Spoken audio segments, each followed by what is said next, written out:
Good afternoon, everybody. And nice to see you.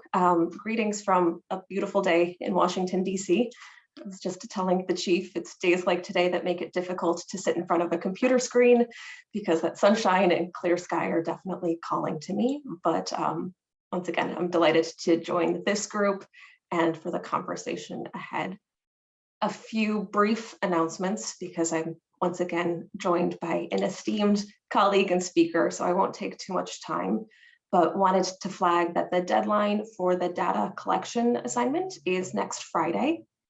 If you require additional time, do please let me know because I'm intending to start going through all of that information and organizing it in a way to be more readily available for upload once we have the consortium website available.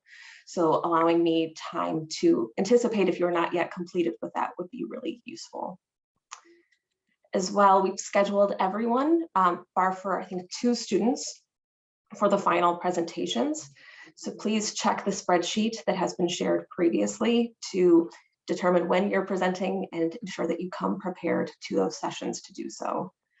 I'm anticipating each person to present for no more than 5 to 7 minutes, just to provide a large overview of the information and data that you have collected during your time as a fellow, and provide us with a bit more understanding about the community, as well as your personalized recommendation of what the consortium would be best situated to address in the coming years. If you have any questions about what that assignment or presentation could look like, please feel free to reach out to me. As well, Jordan Mallory, who is in the room today, helpfully shared that flyer for the event next Friday with Mr. Tahir Duckett that will be moderated by Jordan and Dawn. It's going to be a fascinating conversation around the work of CICS and talk about some really meaningful lessons that can be learned from their experience and potentially applied in your own campuses or communities. This is a unique event in that we're opening it to all consortium students and faculty, so not simply limiting it to the fellowship. Because of that, we're asking for your support to disseminate that flyer more widely and ensure that we have more people in the room. Again, I think it's going to be a fascinating conversation, and the more people we have in the Zoom room, the more we can learn what this might look like in different communities. So please, as you are able, share that amongst your networks. With that, I believe I have concluded my overarching announcements. Any questions or concerns about what has been raised so far? No? Great. Okay. Well, with that, we are once again honored today to be joined by Chief Anthony Holloway, whose bio I've shared previously, but is the Chief of Police at the St. Petersburg Police Department in Florida, joining us from a very sunny, warm afternoon today. But he's joining us today to talk about use of force policies. Obviously, something that we've asked you all to attempt to obtain from your local jurisdictions, but is going to talk to us about what goes into actually crafting those policies, whose insight and perspectives have been sought, with what regularity they are reviewed, as well as what kind of guidance they provide to officers on the ground. So Chief, I suppose I should also give the shout out to your background and the fact that you are the chair of the Law Enforcement Committee with the American Bar Association. So we're very privileged for your participation in the ABA, as well as your involvement in our discussion today. Thank you so much for joining us, and I cede the virtual floor to you. Well, thank you very much for inviting me. It is a pleasure to be here. I want to thank everybody here for being here also, because I know you could be doing other things, and really I can tell you how we do it here at St. Petersburg Police Department, and then really hear from you because we always think we can make it better. So a little bit about me. So I've been involved in law enforcement for over 37 years.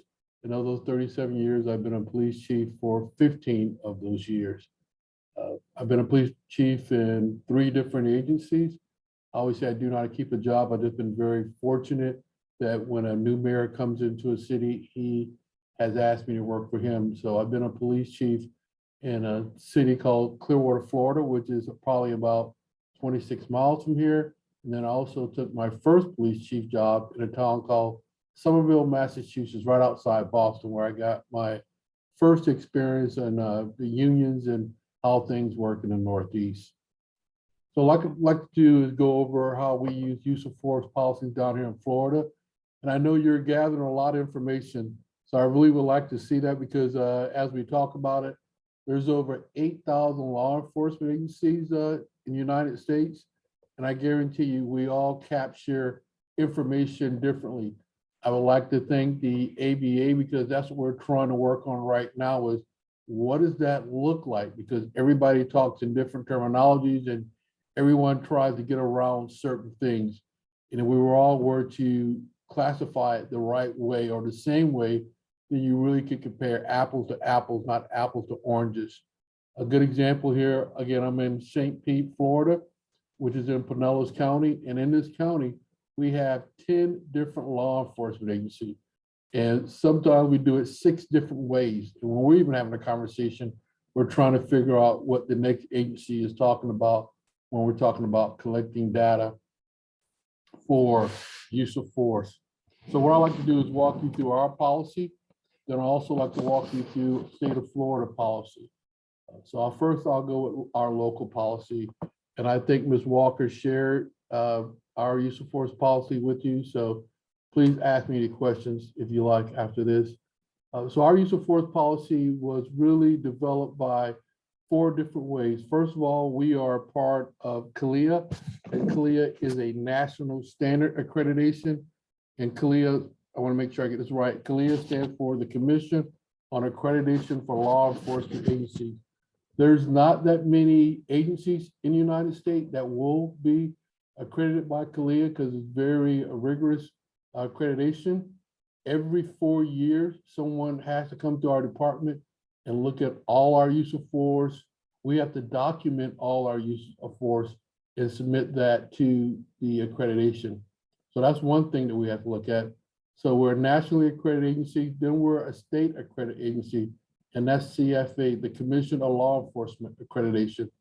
And they come every 3 years to take a look at our documentation on use of force. We also work with our unions. And here in the city of St. Petersburg, we also have what's called our Community Police Review Committee. They also look at our use of force. And the last group is our faith leaders. So before we put a policy out there, it's really scrutinized by everyone. And we really try to find that middle spot, what we consider use of force. And the biggest thing is definition of use of force. So here in the city of St. Petersburg, the use of force is, we made it very simple. Use of force is anytime you have to use force to take someone in custody. If you just tell someone they're under arrest and they put their hands behind their back, you do not have to write a report. But if that person resists, pulls away in any form or fashion, then you have to, excuse me 1 second. I want my emails to make noise every time it comes up. Then you have to document that the person pulled away or you do a takedown, it has to be documented. So in a document is then reviewed at several levels. The sergeant has to review it, the lieutenant has to review it, the major has to review it. Once the major is done reviewing it, then it goes to, we call it here Office of Professional Standards, acronym OOPS, you made a mistake, then they review it. Then it's also tracked in that form. Every officer here that wears a uniform, including myself, we have body cameras, so that is also looked at along with the use of force.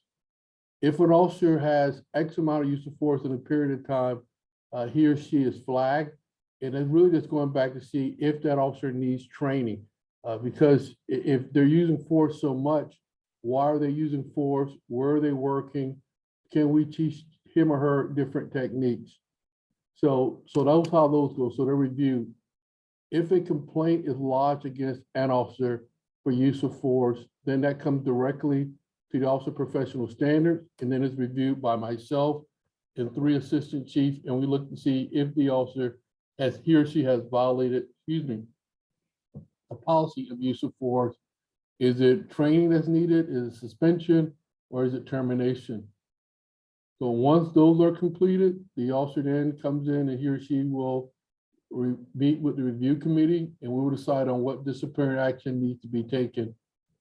Once that case is cleared and I decide on what disciplinary action is going to be taken, then that case is then forwarded on to our community police review committee. Then they will look at it. They get a chance to review all our use of force. I send that to them, and I can't say they subpoena me there, but then I will show up there to go over the case to see if they agree with our finding.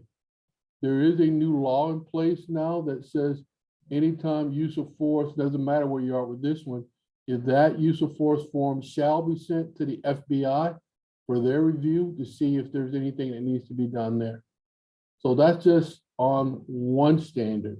So I'm going to stop right there before I go into the other part and see if there's any question on our procedure.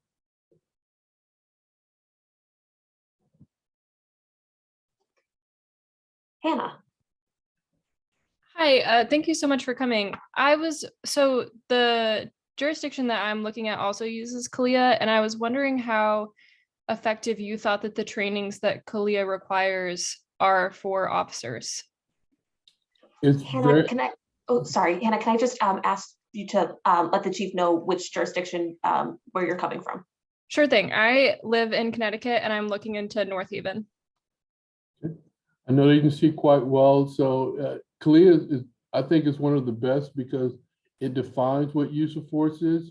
If you were to go to the town next to it, if they're not using CALIA, they would probably decide to use it another way. A good way, the best way to explain it, under the CALIA standards, anytime an officer uses force, and it would be, say the officer took the person down to the ground, that's one. The officer used his taser, that's two. And he or she used some other type of technique. So that's three uses of force that's counted against the officer. If you were to go to another agency that was not under the CALIA standard, they would consider that one. So that way you're documenting everything that happened. So that, again, comparing apples to apples that we're trying to do. So to me, I think every law enforcement either should be under a CALIA standard or that state should come up with a standard. Does that help? Does that answer your question? Yeah, thank you.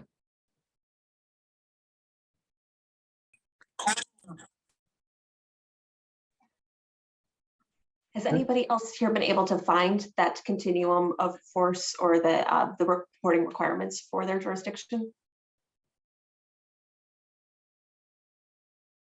Okay, well, all the more valuable that we have this information today.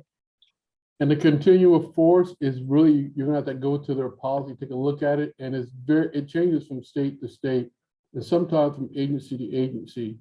The other one that, and I'll use the one we talk about at ABA, that really doesn't make any sense, and we're trying to even here in Florida, is that when an officer pulls his or her weapon, even though they don't point it at someone, some agencies do not consider that use of force. My agency considers that use of force. If you pulled your weapon, whether you pointed at someone or not, that is considered you're using force. We've seen where some agencies that when they do traffic stops, they will unholster their weapon as they're walking up to a car. To me, that's use of force, but in their definition, that's not being a use of force.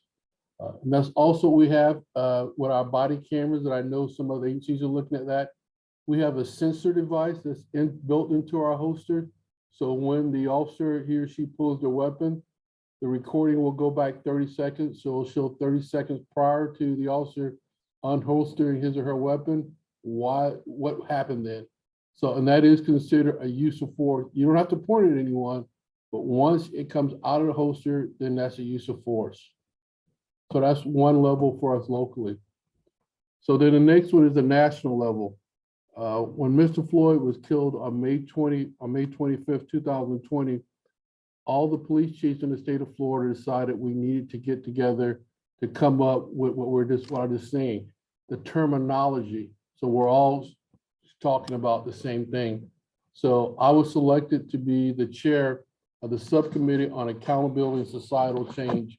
And I don't know, Ms. Walk, if you were able to share that with your class or not. And in that group, we wanted to make sure we had the right people at the table. So we got police chiefs, and we also got citizens from different communities to sit down. And we went through each use of force step by step. What we saw the national voice was the major 8 concerns that were out there that needed to be addressed. So we want to make sure here in the state of Florida, we were all talking the same thing. That was voted on and approved by all the police chiefs here in the state of Florida. Let me back up. So St. Pete, it is the 4th largest city in the state of Florida, and we are the 4th largest police department. It goes Miami, Tampa, Orlando, then Tampa. I mean, then St. Pete. So that's the order that we flow in that direction. So, and then when we looked at those, we looked at the use of force, those 8 can't wait. The biggest thing came out of the Floyd case was the chokehold or neck restraint. And my biggest argument is, I told you earlier, I've been doing this job for 37 years. I've never been taught how to use the chokehold. I have no idea how to use the chokehold. No officer here in the city of St. Petersburg knows how to use the chokehold, because the question that we asked and our expert asked, if you're going to learn a trade just like anything, how do you become proficient in that? And I don't know of any way that you can become proficient in choking someone out and know how much pressure to use. You're not going to use it on me because I don't want you choking me out to figure out how to use it. So no, so the answer is no. But the officers can use the chokehold for deadly force. If you can pull your weapon to take someone's life and you're fighting for your life or the protection of someone else, then you could use whatever means possible. So that's what that came about. And it also talks about shooting at vehicles. There's an exception to that now. And the exception for that is because of the Terrorist Act. If you saw around the nation where people were driving their cars into crowds, so the officer, he or she then could shoot into a car if they were trying to stop a terrorist act or someone from that. But just on a regular routine traffic stop or something where just the officer there, then he or she could not use deadly force to shoot at a car. The biggest thing, like our committee said, would, if someone was pointing a gun, would you stand in front of them? And the answer would be no. Then why are you going to position yourself in front of a car? Because you're putting yourself in danger. But again, as you go around the state and where you're from different places, a lot of states have different opinions about that.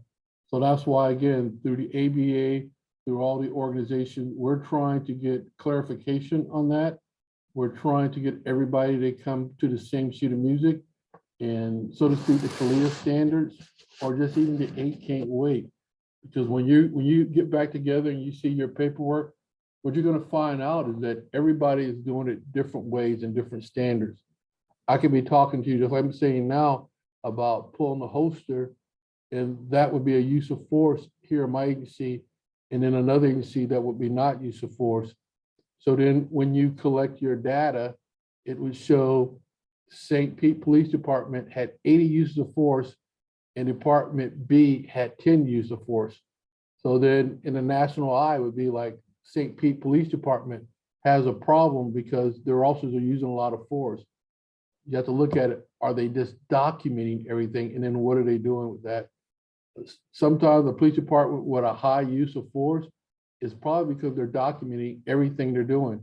And then on the reverse side, when you see an agency with a small use of force, then they're probably not documenting everything that's happening. So I'm going to pause right there and see if anyone has questions, the difference between now the local and our state standard. And now then I'll go to the national standard.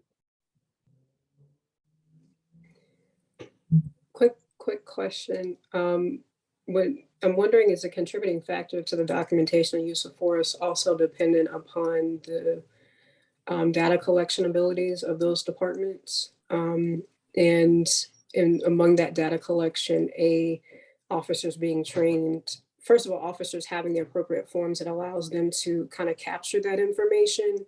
And then when the information is uploaded, the system actually being able to appropriately extract it from the police reports, into a cloud-based system or whatever a data protection system they may have that allows that tracking process?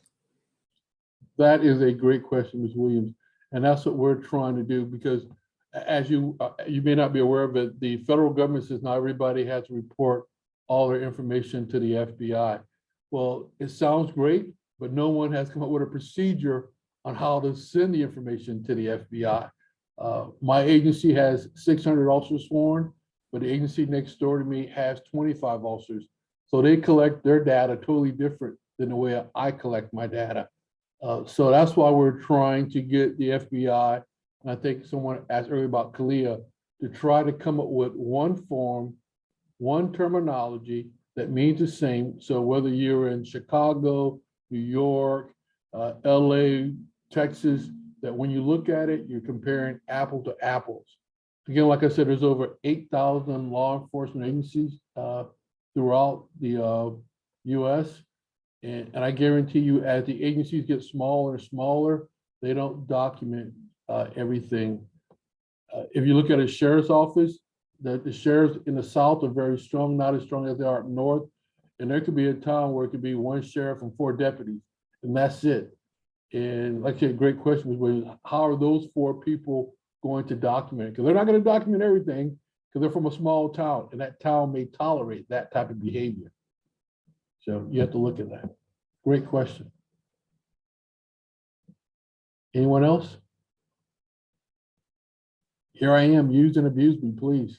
Molly. Hi.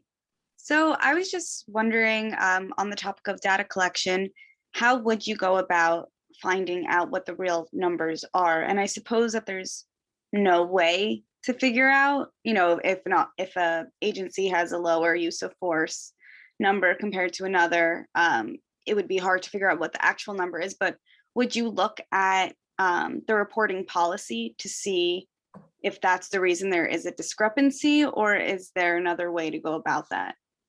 Great question, Molly. Now, where are you from, Molly? Miss Molly? I'm from New York. Okay.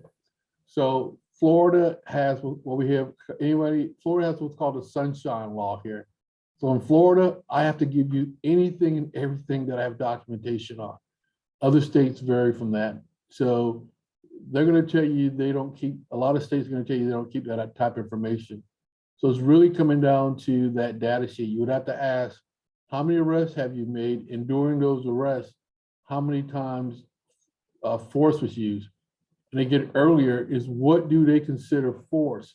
Because in the state of New York, they may not consider taking someone down to the ground hard as a use of force. They may call it just a takedown. So it wouldn't be captured as a force. And I'll just make it very simplistic. Some agency, their use of force is if you pulled your gun, if you use your taser, or you use your baton, or you use your OC spray. Those are the 4 uses of force they have. They have nothing else there. So if you use a strike, they may not consider that a use of force. So you have to really go down and ask them for their policy and ask what is their definition of what is use of force for their agency. Thank you. Catrice. Yeah, sorry, quick follow-up question, and this is more specific to the city of Cleveland, and I'll give you some context about why I'm asking it. So our city is under a consent decree, and we had not, I'm not going to say we because I'm not with the police department, but I'll say we as a city. The police department, they weren't tracking use of force on a consistent basis. So it was just very ad hoc. And then, some things were captured and some things weren't, but the consent decree created a standardized language or standardized definition of use of force. And the forms that were to capture that, as well as how those incidences are escalated. But we still only have about 2 years worth of data. So it's not, for me, I don't think it's enough to really, track patterns and practices around it. And then there's only one crime analyst, and their primary role is to respond to FOIA requests. So I'm wondering, in your office, how are you tracking that, or what technology system are you using it? to track these kind of incidences, and then what departmental policies do you have in place to ensure that even if you transition out of your role, that is still collected? Does that make sense? Yes. So again, it came by the community. So it's in our policy and procedure. We have a database system called IA Pro. So when the officers write the report, it is automatically uploaded to the system.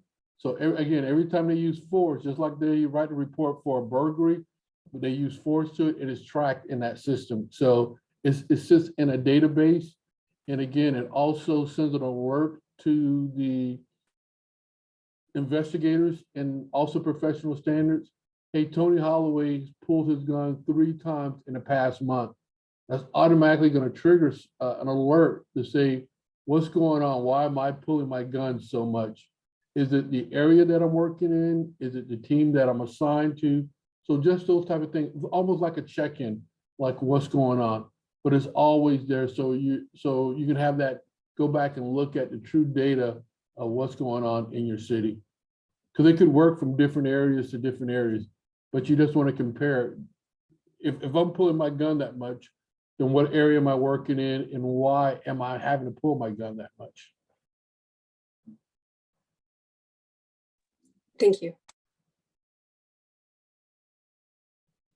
My staff was right. This is a tough group.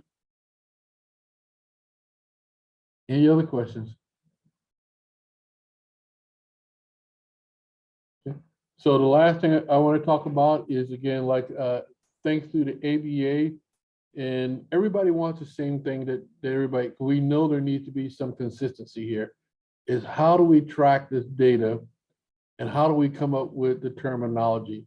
If I was to go around this room right now and ask everybody here, everybody would have a different type of terminology on what is use of force.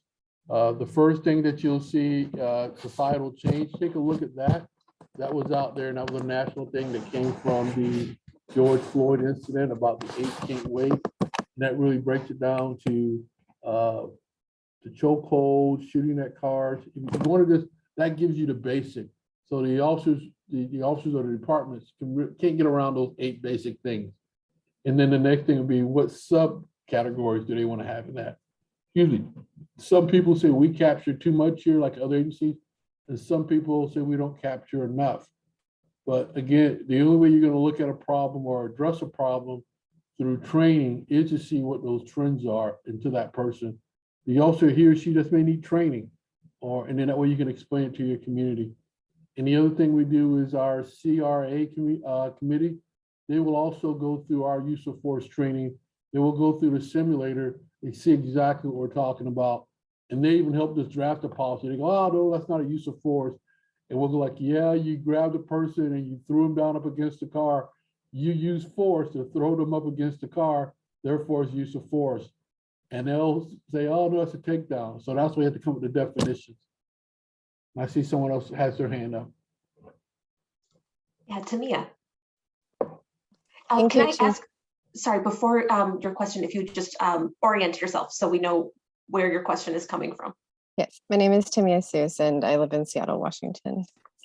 So one of the questions that I have, we've really focused very much on the quantitative aspect of this, which arguably is extremely important. But another important aspect is the qualitative aspect, which sometimes is a little bit more difficult to discern or gather all that data. And so I'm curious, and not really even from a research perspective, but like a very informal perspective based on either conversations that you've had with your officers or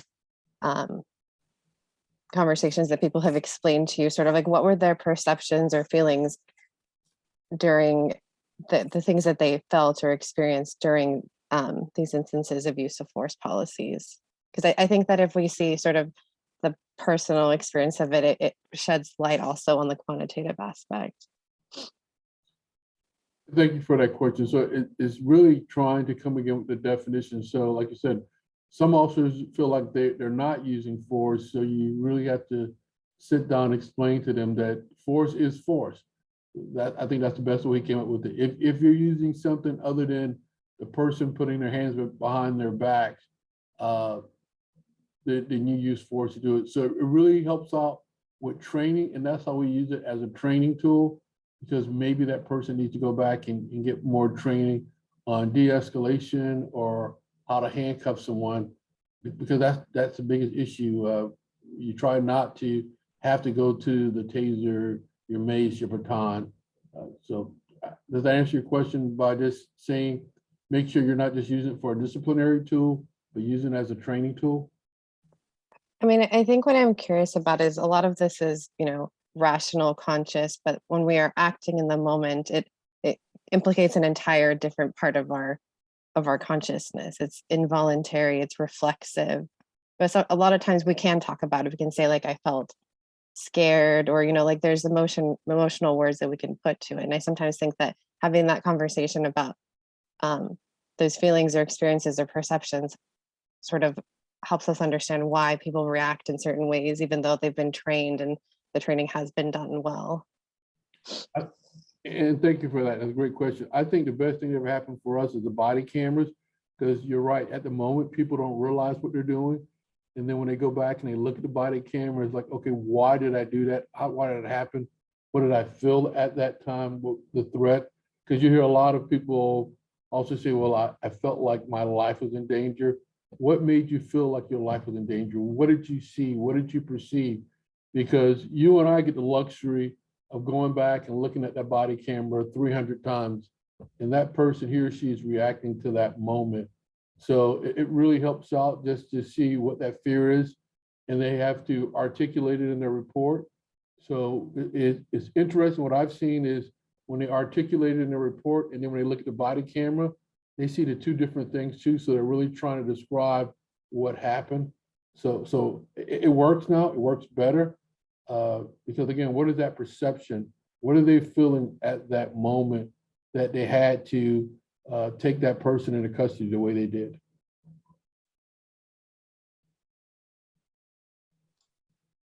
Molly, I see your hand up. So I guess I don't even know if this is a question or more so just a comment that you could comment back to, but I guess I'm just a little confused about why there's a difference, or I understand why there's a difference, but why a takedown isn't under the use of force umbrella. Like, the way I see it is they're not two different things.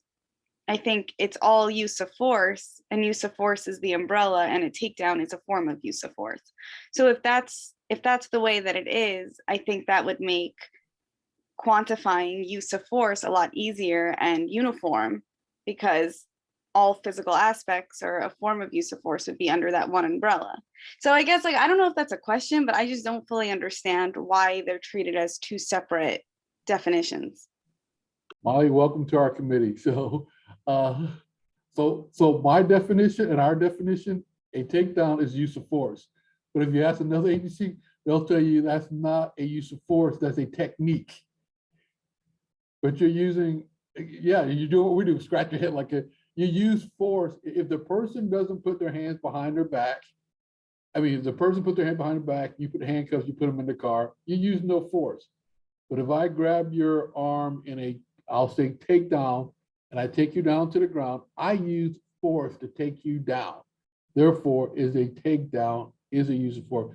I agree with you, but if you were to put 5 chiefs in the same room or go around this classroom right now, or your group here, I guarantee you at least 4 people will say, that's not use of force, that's just a technique that you were taught.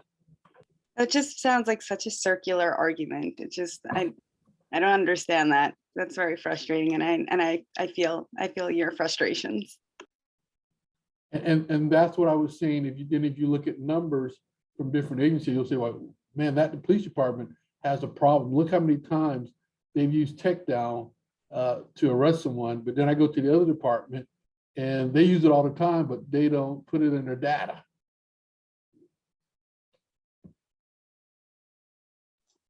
Olatunde. Good afternoon, Chief Holloway. My name is Olatunde. I'm out here in Massachusetts, near Springfield in the western part. I agree with Molly as far as the kind of the circular logic with the definition. When you just like look at force from a physics perspective, and it just being mass times acceleration, and it's basically any type of movement, which, you know, is in the course of a lawful action.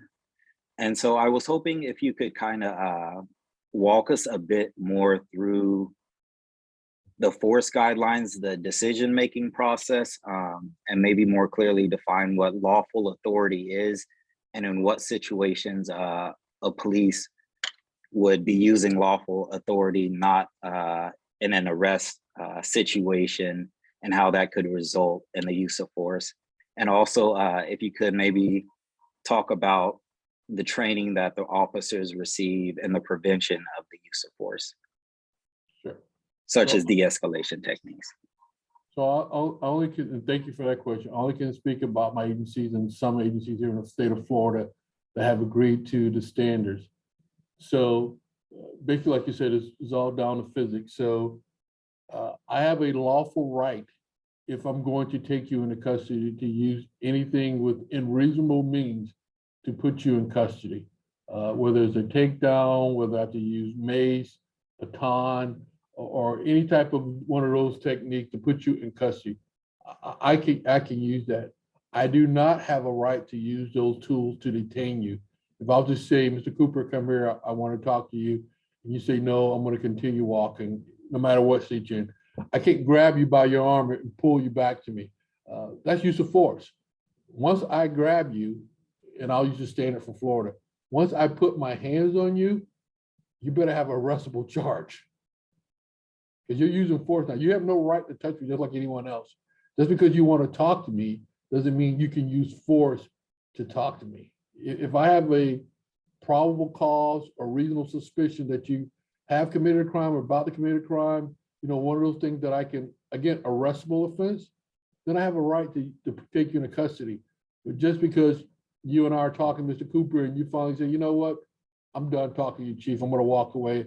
And I grab you by your arm and I said, hey, no, I'm not done with you.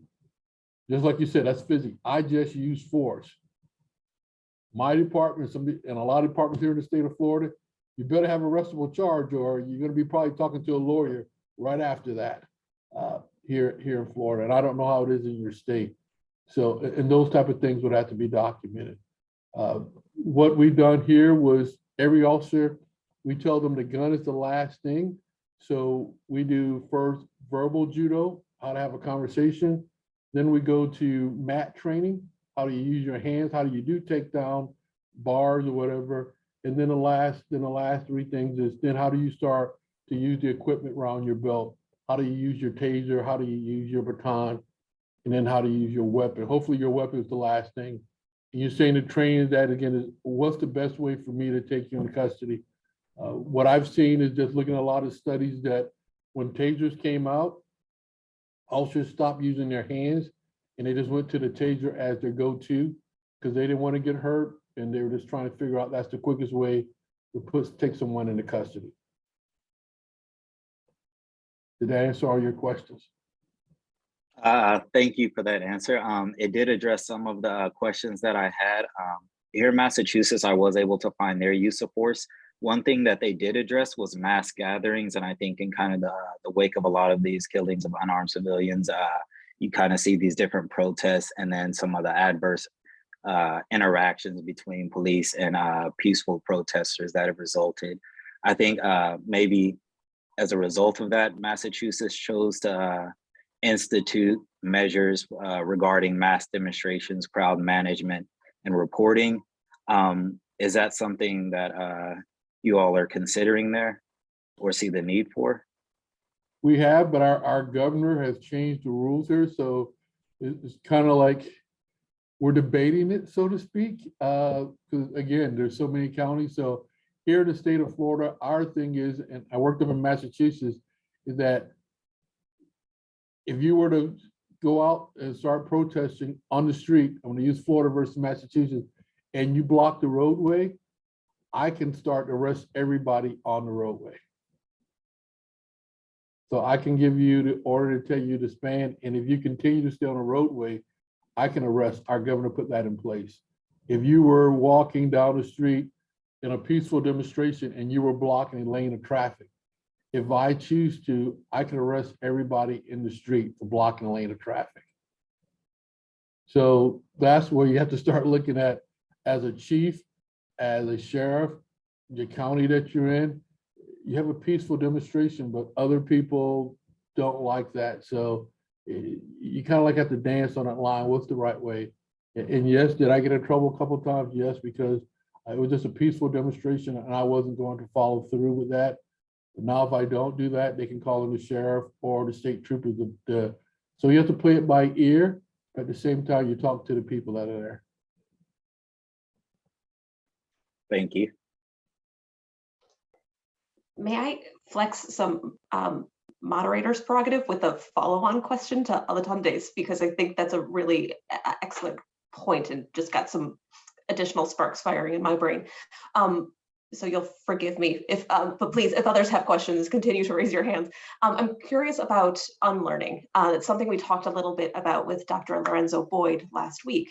And when the use of force policies are revised, made more strict, how is that information relayed to officers who have already been in the field and might be familiar with an older idea so that they have a clear understanding of what the new policies might look like?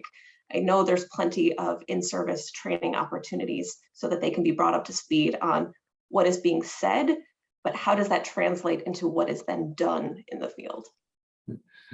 What good question. So again, we'll use my department. And so there's two ways of being done. First is in-service training. The second part is you will get a copy of the policy and procedure. You will sign off on that policy and procedure saying that you got it, you understood it. So when you break the rule, we go to the computer and says, well, I didn't read it. I don't care if you didn't read it. You said you read it, so it's on you. So it's got to be once that law comes into effect, you got to make sure you first do the lesson plan, so to speak.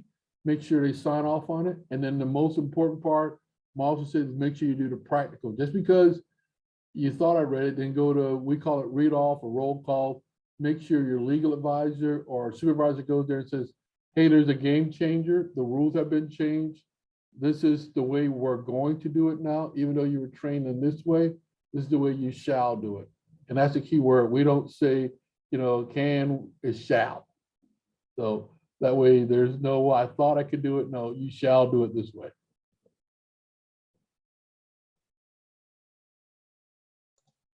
And then, forgive me, but is there a timetable or like, again, in the nonprofit space, we have clear timelines of if and when different policies are reviewed. Is there anything like that, or is it on a needs basis? It's on a need basis, and usually it's a 30-day turnaround. So the legal advisors or the trainers will, first the legal advisors will get it to see what legal issues that are addressed there.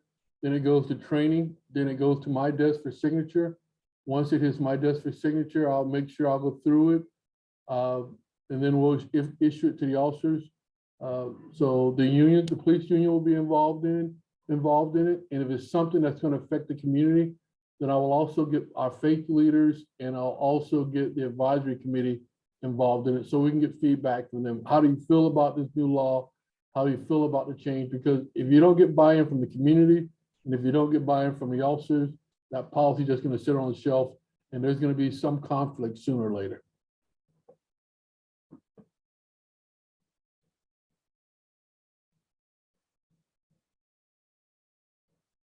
Anyone else? I know it's a Friday afternoon. It's beautiful where you are.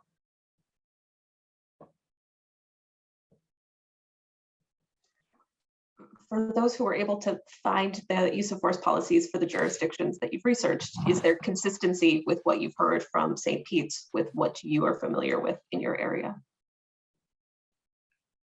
Or you find it's hard to find information and no one really can clarify what you're looking for and they really start asking you more questions when you ask them questions about the use of force policy. If I may, again, so I took the opportunity to watch an academy training video by Virginia Police Department to kind of contrast it to my own basic military training. And I saw a lot of overlap and a lot of it seemed to be geared toward these different tactical exercises, safety training, and the use of firearms. They did mention that they had one day on the Constitution and the law, which I think definitely, given the total amount of hours of training that they receive in the academy, there could be some room more for that. But could you speak to what the Florida's academy is like, and if they do have, as far as like this classroom instruction, cultural awareness, like Dr. Boyd presented to us, and just what these scenarios kind of look like when they're taking the totality of the circumstances, and like how race and cultural, like in history, plays into that. Great question, and I forgot about that, so thank you very much. So again, state to state is totally different. So again, I know about Massachusetts, so I was there. So Massachusetts, the officer goes, he or she goes to the academy. Once they get out of the academy, they go to the agency and they get somewhere between 3 to 4 weeks of training. Then he or she is placed on the road. Here in the state of Florida, it takes about 9 months to get an officer out on the road. 5 months in the academy, a month just in service training, going over policies and procedures. Then they have to ride an additional 4 months with a field trained officer, so he or she can make sure they understand the policies and procedures, how to de-escalate, how to do training. So there is no standardized academy training. There is no standardized de-escalation training. Every state does it differently. And again, that's what we're talking about, is how do we make sure that we're all doing it the same way? I always say, like law, a battery is a battery, whether you're in New York, California, Florida, whatever. All these lawyers here, we ask for a definition of a battery, everybody would give me the same definition. If you ask me the definition, we said earlier about the use of force, you're gonna get 9,000 different answers because you're in different jurisdiction. And what is cultural diversity training? For one city to one state, it can be something totally different. So that would be it, that accreditation part of it. My opinion is that I feel, just like colleges, I feel every law enforcement agency should have to go through accreditation. So there is a standardized training that everyone understands what needs to be done. Yeah, thank you. That makes sense. And I think if I've been hearing you correctly throughout your talk with us today, you do see the benefits of a nationally standardized training and practices program. And so that's why I kind of like brought up the military, as far as, something that's been in place where you do see like this overlap as far as like special security forces, like on Air Force bases, which are performing some of those same functions like in the community. But so it's just something to think about. I think a good model to take into consideration. And you're absolutely correct. And again, in law enforcement, there's two separate groups. You have law enforcement officers and you have the sheriff's department. And the sheriff's department is a political position because he or she runs for that position. So they only answer to their constituents. For me, I answer to my city council, and there's a strong form of mayor government here. So that's a different. A sheriff may say, we're going to do this, this, and this. But the city may say, we're going to do this, this, and this. And that's where the conflicts start, because someone will say, well, look, this is what the sheriff's office is doing, and this is what the police department is doing. And you have two different agencies that are in the same county, but they're doing it two different ways. And then add in 8,000 different agencies, now you really have a mess.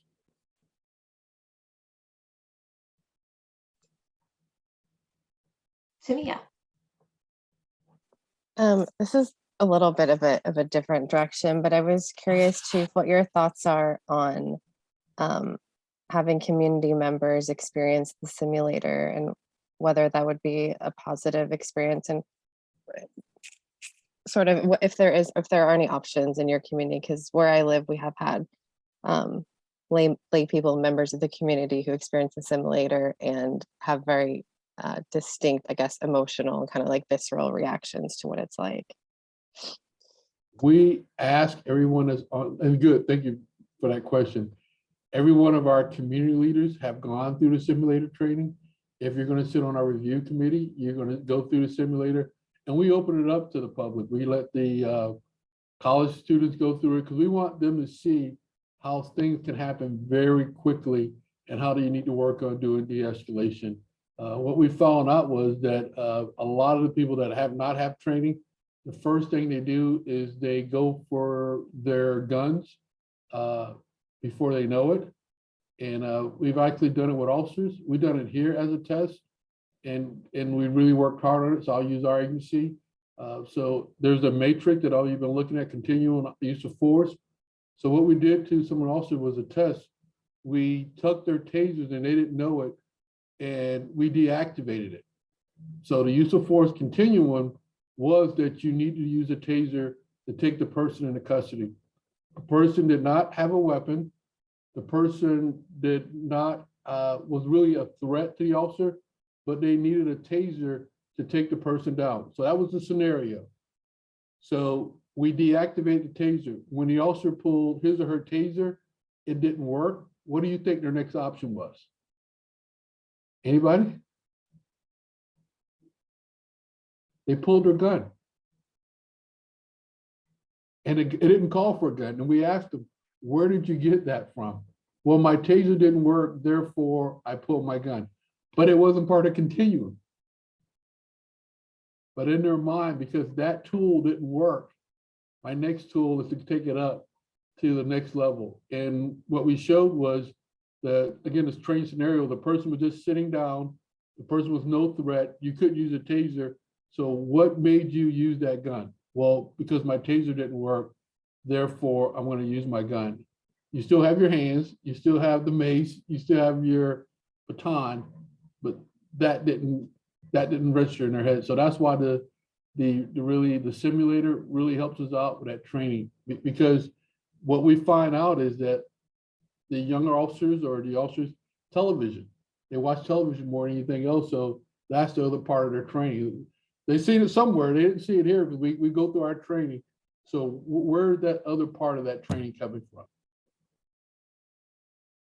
But yeah, if you're in your agency and if they have a simulator, please go through it so you can see how that officer, he or she, has to respond within 2 to 3 seconds. You got to make a life or death decision in 2 to 3 seconds.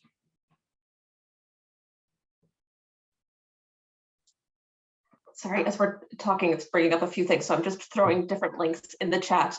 For those in attendance, trust that the chat is captured in the recording. So if you don't have an opportunity to grab them, please know that they are retained. Catrice.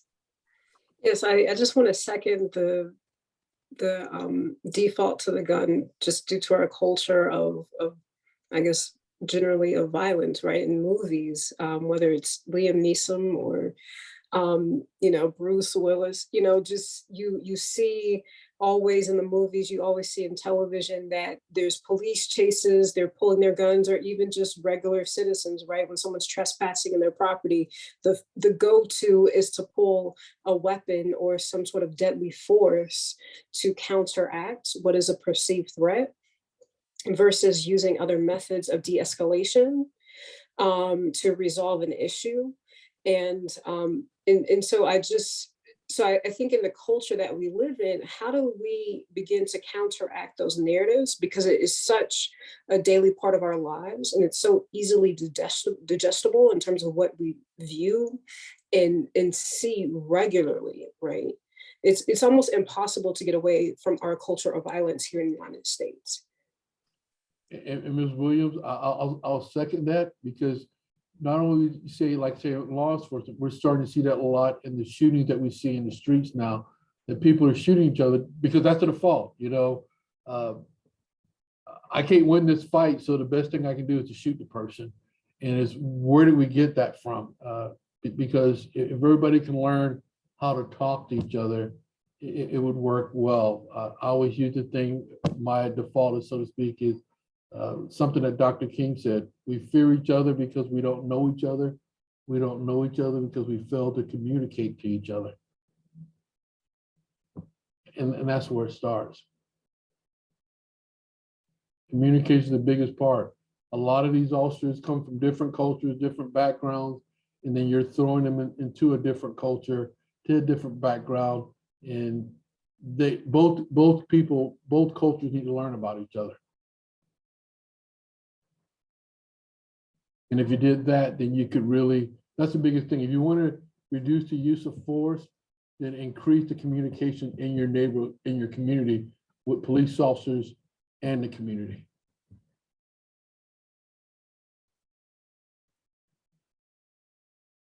Anyone else? I know we're down to our last 3 minutes here. Again, I want to welcome additional questions, but just to continue to highlight something that Chief Holloway has mentioned, that we will be using if the group here is able to compile and upload the use of force policies for your jurisdictions, we'll be using that information in support of crafting a new ABA policy on the subject. So just to give you an idea, I've linked to this in the onboarding package, but to give you an idea of what previous ABA policies on policing practices have looked like, I've dropped the link in the chat for you. But we're, again, hoping to use this information that you're compiling to get a better understanding on what the language currently looks like, so that we have a better understanding of what it could look like and create additional standardization in that regard. And I'm just going to do my selfish. I'm really looking forward to this, because I really want to hear from you, hear from the lawyers, hear from citizens, other police chiefs, because I said we just need that common language. What are we talking about when we say use of force? Because we don't have that common language. So thank you again for inviting me here today. Most definitely. Thank you for joining us. I think one thing that I was very cognizant about in putting together the speakers for this, for our fellowship, was ensuring that we had both academic expertise as well as individuals who are living and operating in this space. And so very grateful to you both for the work that you do, as well as for the transparency of the St. Pete's Police Department. You and the head of training who spoke with us previously have been really forthcoming with information. And I think we've all benefited from that insight and perspective. So thank you for making yourself and your staff so available to engage with our group. Well, thank you again, and good luck to everyone there. Most definitely. Thanks a million. Thanks so much. Thank you. Everybody have a great weekend, and I look forward to hopefully seeing you next week.